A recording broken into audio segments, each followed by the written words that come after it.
Hello दोस्तों, स्वागत है आपका मेरे इस नए वीडियो पे। दोस्तों, मैंने पहले भी इसके बारे में बताया हुआ है और आप लोग देख चुके हो, लेकिन बार बार यही क्वेश्चन दोस्तों कमेंट में आ रहा है कि हम लोग को कॉलेज मिला है लेकिन हम लोग चेंज करना चाहते हैं। सर, हम लोग को कॉलेज अभी तक नहीं मिला। ये वाला जो क्वेश्चन है, काउंसलिंग का जो प्रक्रिया वाला जो क्वेश्चन है, इसको अभी तक लोग इतने कन्फ्यूजन है कि मेरे को फिर से वीडियो बनाना पड़ जा रहा है। क्योंकि मैं इसको वीडियो बनाया था, काफ़ी लोग ने उसको देखा भी है, लेकिन पता नहीं इतने ज़्यादा लोग ऐसे कन्फ्यूज़न क्यों हैं। सभी लोग को, आप लोग को डेट पता है। ये देखो, आप लोग को बीएड का डेट इधर दिया गया है, कब कब क्या होने वाला था, सारा जानकारी है यहाँ। और जो ये जानकारी है दोस्तों, आप लोग को जो सीधा साइट पे आपको जो SCRT इधर दिया है, इस साइट में खोल के आपको अगर बीएड का देखना हो तो बीएड का देख सकते हैं, डीएड का देखना हो तो डीएड का देख सकते हैं। लेकिन आप लोग इतना कन्फ्यूजन अभी भी हो। देखो, मैं ये बोलना चाहता हूँ कि आप इतना कन्फ्यूज़न हो ना कि हम लोग काउंसलिंग किस तरीके से कराएं। ठीक, आप लोग को क्या करना है दोस्तों, SCRT की साइट में जाना है। SCRT के अगर आप लोग डीएड हो या बीएड हो, ठीक, चलिए मैं इसको डाउनलोड करके बताता हूँ। ये साइट में हम आप लोग को लेके चलता हूँ, ठीक, जहाँ आप क्या होगा, जिस में मतलब आप लोग कन्फ्यूज़न हो गए, ठीक, उसमें वीडियो में तो मैं बता ही रहा हूँ, लेकिन आपके पास ये PDF होना चाहिए। ठीक, ये जो PDF मैं खोल के रखा हूँ, यहाँ आप लोग का पूरा डिटेल मिलेगा कि हम लोग को काउंसलिंग किस तरीके से करना है। हमारा अगर कॉलेज मिला है, ठीक, हमारा कॉलेज मिला है, हम लेकिन हम उसमें नहीं लेना चाहिए, नहीं चाहते एडमिशन, है ना, रिजेक्ट करना है, एक्सेप्ट करना है, जो भी करना है, पूरा डिटेल तो इसमें PDF में दिया है। लेकिन आप लोग को इतना पहले भी बता चुका हूँ, पहले भी वीडियो बनाया था, पूरा स्टेप वाइज स्टेप मैं बताया था, समझाया था। यहाँ पूरा देखो काउंसलिंग के बारे में है, ठीक। तो इस वीडियो में तो मैं बताऊंगा, लेकिन उससे वीडियो में बताने से पहले मैं आप लोग को ये बताना चाहता हूँ कि जो ये पूरा प्रक्रिया है काउंसलिंग करने का, सही तरीके से करने का, आपका कोई भी काउंसलिंग से रिलेटेड जो क्वेश्चन होगा ना, पूरा इस डिटेल में इस PDF में दिया गया है। मैं पहले वीडियो बना चुका हूँ कि पहले चरण का काउंसलिंग में नहीं आया नाम, सेकेंड चरण में नहीं आया नाम, तो अगले चरण के लिए क्या करें, ये वाला क्वेश्चन भी था। ये बहुत क्वेश्चन ये भी आता है और वीडियो बनाया भी हूँ मैं, पहले सबका आंसर दिया हूँ, लेकिन फिर से दोबारा मैं सचेत करना चाह रहा हूँ इस वीडियो के माध्यम से। और ऐसा है, जो लोग को चयन हो गया है पहला दूसरा दोनों चरण में, वो लोग भी अभी भी नहीं लेना चाहते उस कॉलेज में, तो सेकंड काउंसलिंग के लिए वो लोग क्या करें, उसके लिए भी ये जो डिटेल है, ये जो PDF है, उसमें पूरा लिखा हुआ है, स्टेप बाय स्टेप बताया गया है सारा चीज़। देखो इधर देखो, आप लोग दिख भी रहा होगा, यहाँ आप लोग को दिख भी रहा होगा अगले चरण के संबंध में क्या करें। तो जो संबंध ये यहाँ जो है पूरा जो डिटेल है ना दोस्तों, पूरा दिया गया है। लेकिन चलो मैं पहले बताता हूँ इसको डाउनलोड करना। और ये जो PDF है आप लोग को कहाँ से डाउनलोड करना है, आप लोग रखना, आप देखो डाउनलोड करके रखना अपने पास, ठीक। जब काउंसलिंग का डेट आए, पूरा कन्फ्यूजन हो, इसी को देखना, आपको बार बार वीडियो नहीं देखना है, ठीक। एक बार आप देख लिए वीडियो हो गया, आप लोग अपना PDF खोलना, उसको देख लेना। तो चलो हम लोग साइट पे चलते हैं और इसके बारे में आप बताता हूं कैसे इसको डाउनलोड करना है, किस सूची में ये आपको मिलेगा कि आप लोग को काउंसलिंग कैसे करना है, ठीक है। चलिए देखो, आप लोग क्रोम में चले जाओ, ठीक, सीधा SCRT CG सर्च कर दो, ठीक, ऐसे आपका इंटरफेस आएगा, ठीक है। यहाँ आप लोग को दिख रहा होगा SCRT का CG, ठीक। मैं धीरे धीरे बता रहा हूँ, आप लोग इस ऐसे करना दोस्तों, बार बार मैं नहीं बताना चाहता, बार बार ना, आप लोग को बार बार देखने की ज़रूरत भी नहीं है, ठीक। कोई भी वीडियो हो, मेरा हो या कहीं का भी हो, आपके पास खुद इन्फॉर्मेशन होना चाहिए इतना, ठीक है। अब आप लोग SCRT साइट में टच करके यहाँ इसको खोल देना, लॉगिन हो जाना, ऐसे कुछ इंटरफेस आएगा आपके पास, ठीक। देखो ऐसे कुछ इंटरफेस आएगा, आपका डीएड का देखना है, बीएड का देखना है। एक सेकंड दोस्तों, क्या हो गया भाई, सॉरी एक सेकंड, हम लोग आ जाते हैं सीधा साइट पे। देखो अब देखो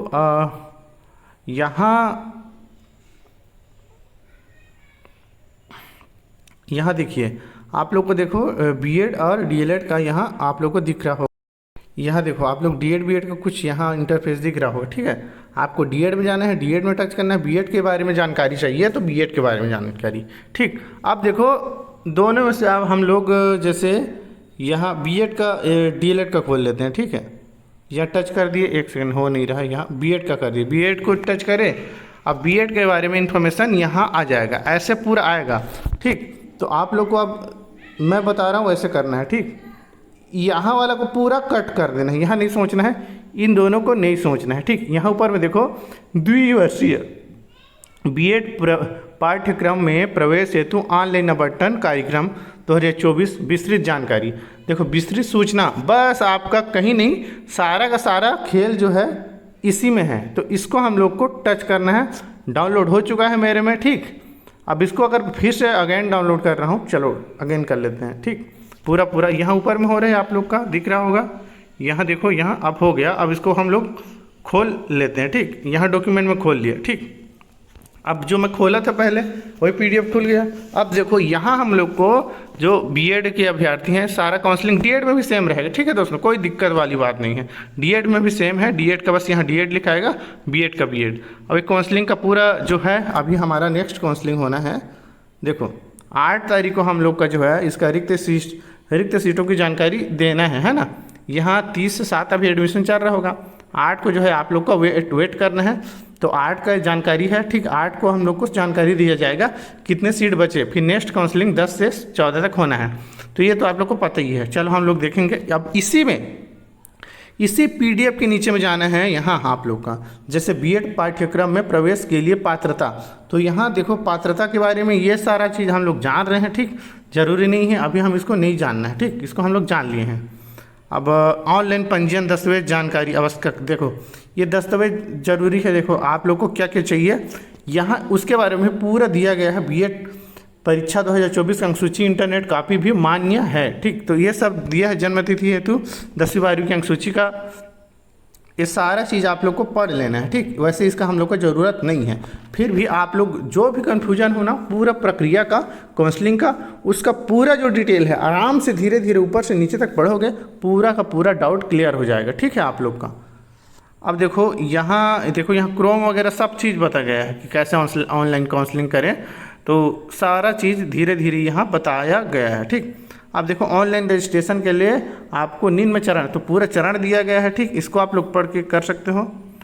तो ये तो हम लोग को जानकारी नहीं चाहिए है ना, लेकिन आप लोग को अगर जानकारी चाहिए, ऑनलाइन काउंसलिंग नहीं आ रहा है आप लोग को, तो इसको आप लोग एक बार पढ़ लेना। ठीक है, या तो ऑनलाइन काउंसलिंग का वीडियो देख लेना कि ऑनलाइन काउंसलिंग आप लोग को कैसे करना है। ठीक, मैं नहीं बनाया हूँ काउंसलिंग के ऊपर वीडियो कि कैसे स्टेप बाय स्टेप करना है। ठीक, क्योंकि मेरे पास कोई आईडी नहीं है, इसीलिए मैंने नहीं बनाया है। ठीक, अब मैं बता दे रहा हूँ आप लोगों को, जो चयन हो गया है कॉलेज, वो लोग क्या कर रहे हैं, और आप लोगों को कॉलेज चेंज करना है, वो सारे उसके बारे में हम लोग को देखना है। ठीक है, देखो प्रत्येक चरण में केवल एक बार विकल्प।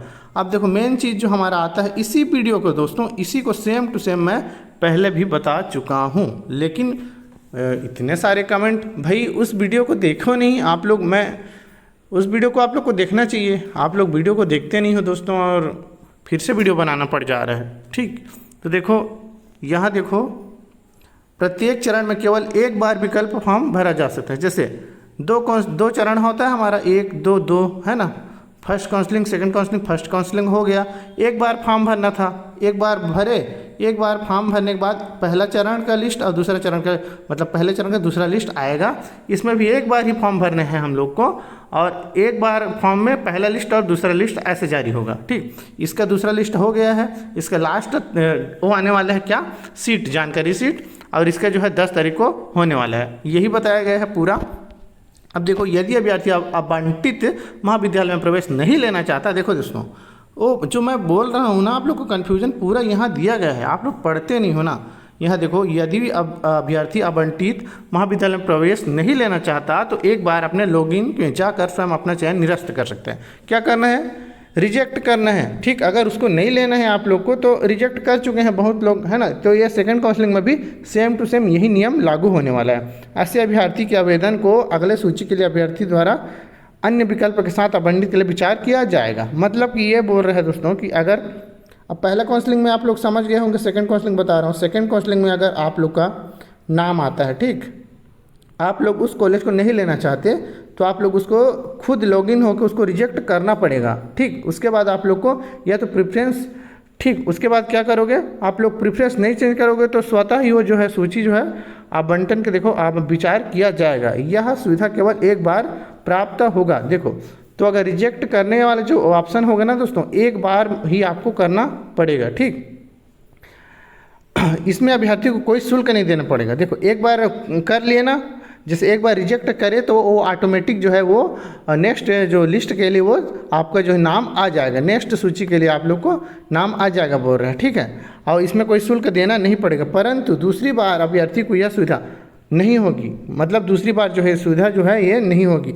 उसके बाद देखो इधर है, जिन अभ्यर्थियों के चयन प्रक्रिया प्रथम चरण में नहीं हुआ और वे जो पहले चरण में नहीं हुआ, जैसे पहले काउंसलिंग हुआ था, पहले चरण में आपका नाम नहीं आया, उसी के बारे में हम लोग आगे पढ़ेंगे। ठीक, तो देखो यहाँ देखते हैं, जिन अभ्यर्थियों को पहले चरण में नहीं हुआ और वे दिए गए महाविद्यालय के विकल्प में परिवर्तित नहीं करना चाहते, ऐसे अभ्यर्थियों को अगले चरण में पुनः विकल्प फॉर्म भरने की आवश्यकता नहीं है। अब देखो ये बोल रहा है कि जिनका नाम नहीं आया है पहले चरण में, पहले काउंसलिंग और सेकंड, जैसे इसको सेकंड काउंसलिंग मान लो, जैसे सेकंड काउंसलिंग में जिसका नाम नहीं आया पहले चरण में, उसको जो है पुनः आवेदन जो है नया नहीं करना पड़ेगा। ठीक है, पहला लिस्ट जैसे आप लोग का आ जाता है उसमें आप लोग का नाम नहीं आया, मतलब कि सेकंड काउंसलिंग का जो है पहला लिस्ट आया और उसमें आप लोग का नाम नहीं आया, तो आप लोग को फिर से जो है काउंसलिंग करने की ज़रूरत नहीं है। ठीक है, यही बोल रहा है, बिल्कुल ज़रूरत नहीं है, और उनके आवेदन निःशुल्क चरण में आवंटन के लिए विचार किया जाएगा। ठीक, और उनको जो है स्वतः ही दूसरे जो चरण के लिए उनको मतलब दूसरे चरण में भेज दिया जाएगा। ठीक, पहले चरण में अगर नाम नहीं आता तो दोबारा से काउंसलिंग कराने की ज़रूरत नहीं है। सेकंड काउंसलिंग में पहले, फिर से बोल रहा हूँ, सेकंड काउंसलिंग में पहले लिस्ट में आपका नाम नहीं आया। ठीक, तो जो सेकंड काउंसलिंग का जो है दूसरा लिस्ट में आपको स्वतः ही भेज दिया जाएगा अगले चरण में, है ना। अगर इसमें नाम नहीं आया था तो इसमें इसके लिए जो है काउंसलिंग कराना नहीं पड़ेगा। ठीक, यही बोल रहे हैं। फिर हम लोग आगे विचार करेंगे, इसको भी पढ़ लेते हैं। परंतु यहाँ देखो, परंतु ऐसे अभ्यर्थी यदि अपना विकल्प बदलना चाहते हो तो अपने लॉगिन जाकर पुनः भुगतान कर सकते हैं। ठीक, अब देखो अच्छे से मैं यहाँ समझा रहा हूँ, बस आप लोग को पूरा देखना है। देखो सेकंड काउंसलिंग, फर्स्ट काउंसलिंग में भी वीडियो बनाया था मैं, लेकिन सेकंड में बना रहा हूँ। सेकंड काउंसलिंग में पहले लिस्ट में आपका नाम नहीं आया। ठीक, उसके बाद जो दूसरा लिस्ट होगा, मतलब चौथा लिस्ट मान चलो, ये तीसरा है या चौथा है, तो चौथा लिस्ट या दूसरा लिस्ट मान लो, सेकंड काउंसलिंग का सेकंड लिस्ट। ठीक, यह जो है ये चौथा लिस्ट।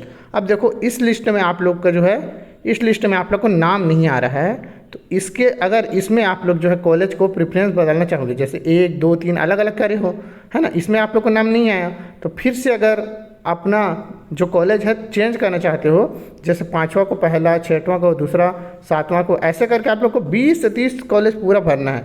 ठीक, इसका पूरा प्रेफरेंस जो है चेंज करना है आप लोग को, तो लॉगिन में जाके चेंज करना सेकंड लिस्ट के लिए। ठीक, और इसमें जो है आप लोग को भुगतान देना पड़ेगा, जो राशि आपका होगा उस राशि को आप लोग को देना पड़ेगा। ठीक, आशा करता हूँ ये वाला बात जो है आप लोग का समझ आया होगा। ठीक, मैं इधर उधर का वीडियो नहीं बता रहा हूँ। ठीक, मैं सीधा जो है ऑफिशियली वहाँ से मैं जाके बता रहा हूँ, ताकि आप लोग जो है सही मेरे वीडियो को सही समझो भी, है ना, और ज़्यादा भटको नहीं। ठीक, इस वीडियो के बाद आप लोग को कहीं भटकना नहीं है दोस्तों।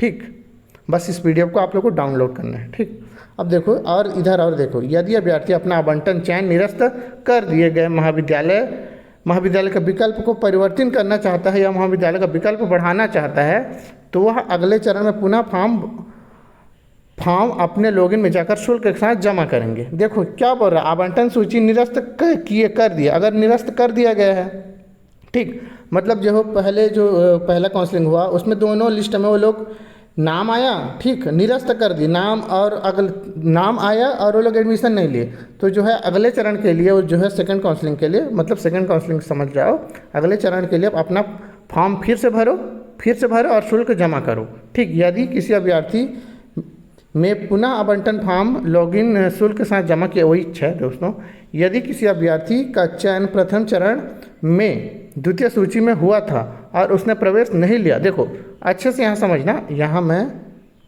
इसको थोड़ा सा ऐसा कर देता हूँ ताकि आप लोग को समझ में अच्छे से आ सके। ठीक है, यहाँ आप लोग इसको पढ़ना, ठीक, यहाँ से पढ़ो, यहाँ से।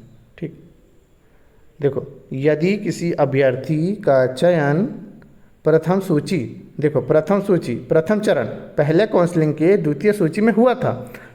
प्रथम काउंसलिंग के द्वितीय सूची में नाम आने के बाद उसने प्रवेश नहीं लिया। ऐसे लोग हैं, कमेंट किए हैं, ठीक, उन्हीं के लिए है। तो प्रवेश नहीं लिया, एक बार अपना चयन निरस्त कराया है, एक बार जो है अपना चयन निरस्त कराया है, तो उसके आवेदन को दूसरे चरण में निःशुल्क विचार, आप देखो यहाँ निःशुल्क विचार किया जाएगा। देखो यहाँ मैं फिर से समझा दे रहा हूँ।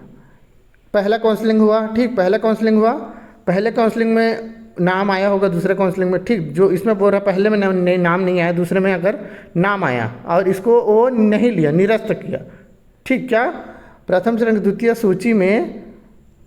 सूची में हुआ था और उसने प्रवेश नहीं लिया, ये एक बार अपना चयन निरस्त किया, तो निरस्त किया या तो वो प्रवेश नहीं किया, ठीक, नहीं लिया, तो उसके जो है दूसरे चरण मतलब सेकंड काउंसलिंग में निःशुल्क विचार किया जाएगा। मतलब उनको जो है सेकंड काउंसलिंग नहीं कराना पड़ेगा, ठीक, समझे आप लोग। अगर आपका पहला काउंसलिंग में सेकंड लिस्ट में नाम आया था और वहाँ आप लोग एडमिशन नहीं लिए या तो उस कॉलेज को रिजेक्ट कर दिए, तो आपको जो है सेकंड काउंसलिंग में सीधा आप लोग सेकंड काउंसलिंग के लिए चले जाओगे, समझ गए, कोई भी फॉर्म नहीं भरना पड़ेगा, ठीक। और देखो और इम्पोर्टेंट टॉपिक हम जो पूरा डिस्कस कर रहे हैं, आराम से कर रहे हैं, ठीक। यदि किसी, एक सेकंड क्या आगे, हाँ देखो, यदि किसी अभ्यर्थी का चयन प्रथम चरण में हुआ और वह अपना महाविद्यालय परिवर्तन करना चाहता है, उसने एक बार चयन निरस्त कर दिया, पुनः दूसरे चरण के लिए शुल्क जमा कर विकल्प भरना होगा। देखो ये एक और पॉइंट देखो, यदि किसी अभ्यर्थी का चयन प्रथम चरण में हुआ और वह अपना महाविद्यालय परिवर्तन, देखो जो है अपना जो परिवर्तन जो है महाविद्यालय को परिवर्तन करना चाहता है और उसने एक बार चयन निरस्त करने की सुविधा ले लिया। देखो यहाँ सुविधा करने ले लिया बोल रहे दोस्तों, जो है ना सुविधा निरस्त वाला जो है सुविधा ले लिया है, ऐसे अभ्यर्थी को पुनः दूसरे चरण के लिए जमा करना होगा, फॉर्म भरना होगा बोल रहे हैं, ठीक। एक बार इसको देखते हैं दोनों में क्या अंतर है, एक बार दोनों को देख लेते हैं। यहाँ देखो, यदि किसी अभ्यर्थी का चयन प्रथम चरण की द्वितीय सूची में हुआ था और उसने प्रवेश नहीं लिया और एक बार अपना चयन निरस्त कराया है, तो उसके आवेदन को दूसरे चरण में निःशुल्क विचार किया जाएगा, ठीक। अगर दूसरे चरण में होता है और एक बार निरस्त किया है तो दूसरे चरण में आपका जो है निःशुल्क विचार किया जाएगा बोल रहे हैं, ठीक है। लेकिन यदि किसी अभ्यर्थी का चयन प्रथम चरण में हुआ और वह अपना महाविद्यालय परिवर्तन करना चाहता है, ठीक, और उसने एक बार चयन निरस्त करने की सुविधा ले लिया है, तो ऐसे अभ्यर्थी को पुनः दूसरे चरण में शुल्क जमा करके फॉर्म भरना, मतलब सेकंड काउंसलिंग करना है बोल रहे हैं। क्या करना है बोल रहे हैं? सेकंड काउंसलिंग करना है, ठीक। आप लोग समझ गए? मतलब सीधा ये बोल रहे हैं दोस्तों, दोनों में, इसमें और इस वाले बिंदु में है। अगर आप लोग परिवर्तन करते हो कॉलेज को, ठीक, अगर कॉलेज को परिवर्तन कर रहे हो, अगर ठीक निरस्त कर दिए, ठीक है, लेकिन अगर कॉलेज, इसमें देखो निरस्त कर दिए और अगर आप लोग कॉलेज को परिवर्तन नहीं करोगे तो स्वतः ये जो है सेकंड काउंसलिंग में चला जाएगा निःशुल्क। लेकिन आप लोग को परिवर्तन अगर कोई भी चेंज करना होगा, कोई भी अगर कॉलेज को प्रेफरेंस चेंज कर रहे हो ना, तो लॉगिन करके आप लोग को शुल्क जमा करके फॉर्म भरना पड़ेगा, ठीक। मतलब कि अगर सीधा बात है, अगर आप चेंज कर रहे हो कॉलेज को प्रेफरेंस को, तो आप लोग को फिर से लॉगिन करना है और पैसा जमा करके सेकंड काउंसलिंग करना है, ये बोल रहा है, ठीक। अब देखो यहाँ ये है, जो अभ्यर्थी प्रक्रिया में नॉट रिपोर्टेड या किसी अन्य कारण से बाहर हो गए हैं, वे अगले चरण में दोबारा शुल्क भुगतान कर पंजीयन करना होगा। मतलब जिनका अभ्यर्थी का नॉट रिपोर्टेड या किसी अन्य कारण से बाहर हो गए, कोई कारण हो गया वो बाहर हो गए, उनको शुल्क एक साथ फिर से काउंसलिंग करना है। सिंपल बात, अगर हम लोग को नहीं आया, हम लोग को सीधा है काउंसलिंग कर देना है, ठीक। ये भी आप लोग कर सकते हो, ठीक। और नहीं करोगे तो ऊपर में तो आप लोग को पढ़ ही चुके हो, क्या मैं बोला, ठीक। अब देखो आवंटित, इधर देखो, आवंटित महाविद्यालय प्रवेश लेने के बाद अभ्यर्थी पुनः पंजीयन या विकल्प फॉर्म नहीं जमा कर सकेगा। देखो एक बार एडमिशन ले लिए दोस्तों, आप लोग फिर से पंजीयन फॉर्म नहीं भर सकते। फिर से बोल रहा हूँ, अगर आप लोग एक बार कॉलेज में एडमिशन ले लिए, आप लोग जो है फॉर्म नहीं भर सकते सेकंड काउंसलिंग का, ठीक। अब यहाँ से आप लोग का जो है द एंड हो जाता है, अगर एडमिशन ले चुके हो तो, ठीक। अब देखो नेक्स्ट देखते हैं, यदि दो चरण की आवंटन प्रक्रिया के बाद भी सीटें रिक्त रहेगी, तो तृतीय चरण का आवंटन प्रक्रिया किया जाएगा। देखो अब मैं एक तो चीज़ और बोल रहा हूँ यहाँ, ठीक, पहला काउंसलिंग हुआ फर्स्ट राउंड का, दूसरा काउंसलिंग चलेगा 10 को, इसमें 2 लिस्ट आया, पहला दूसरा, ठीक, इसमें भी 1 और 2 आएगा। अब देखो अगर इस यहाँ तक चौथा लिस्ट आने तक सीट बचता है तो तीसरा काउंसलिंग फिर से होगा। क्या होगा दोस्तों? तीसरा काउंसलिंग फिर से होगा। अब ये बात समझो कि अगर आप लोग का सीट बचते रहेगा ना तो काउंसलिंग आप लोग का जो है आता रहेगा। ठीक, ये बात आप लोग को क्लियर हुआ। अब देखो यहाँ और हम लोग देख लेते हैं, इसके बाद भी SCERT रायपुर वेबसाइट में दिया जाएगा। तो तृतीय चरण भी पूर्व चरणों के समान सब जो चरण है, जो काउंसलिंग है, सेम टू सेम होने वाला है। अब मैं ये सारा चीज़ मैं आप लोग को बता दिया, ये जानकारी सबसे इम्पोर्टेंट था। इस PDF को आप लोग सीधा सीधा पढ़ सकते हो, इधर उधर टेंशन लेने की ज़रूरत नहीं है आप लोग को, क्या है सर, क्या नहीं है।